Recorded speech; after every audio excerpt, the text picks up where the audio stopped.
The 2018 Netflix romantic comedy To All the Boys I've Loved Before, based on Jenny Han's Ya novel, was a big enough success that they quickly announced plans to adapt the other two novels in the trilogy. P.S. I Still Love You and Always and Forever, Lara Jean.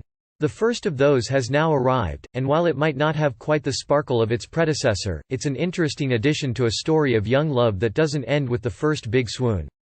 We find Lara Jean and Peter in the early blush of couplehood, just after the events of the first film. They have to have their first real date, their first family dinners together, and their first conversation about sex. But more than that, they have to navigate the fact that the world hasn't narrowed to just the two of them.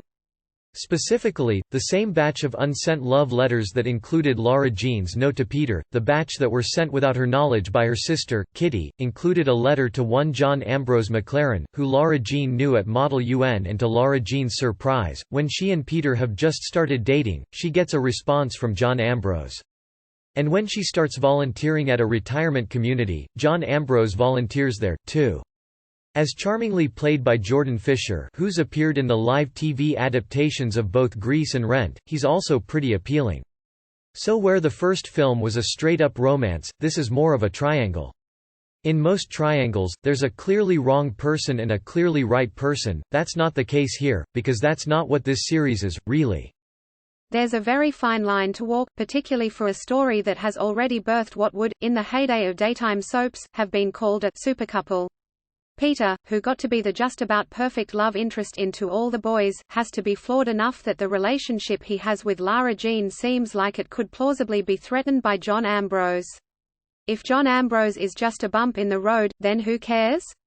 But you can't sell out the character of Peter Kavinsky too much, because, well, you just can't.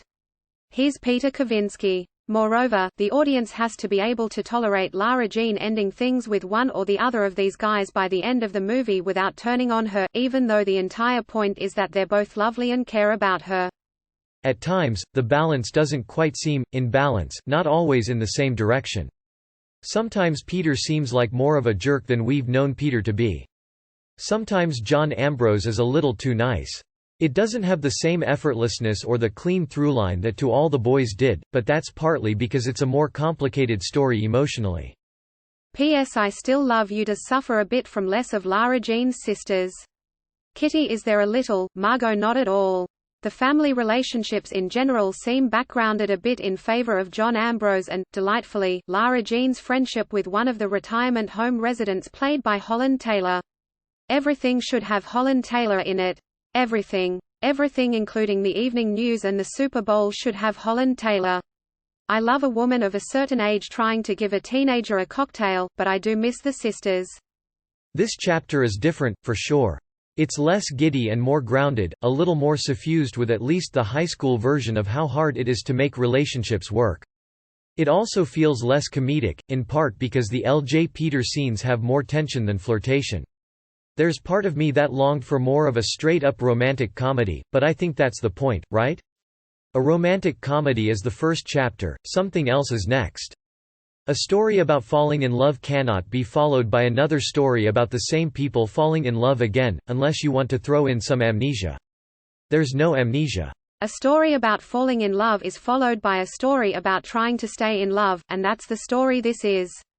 And it is, in its way, very romantic.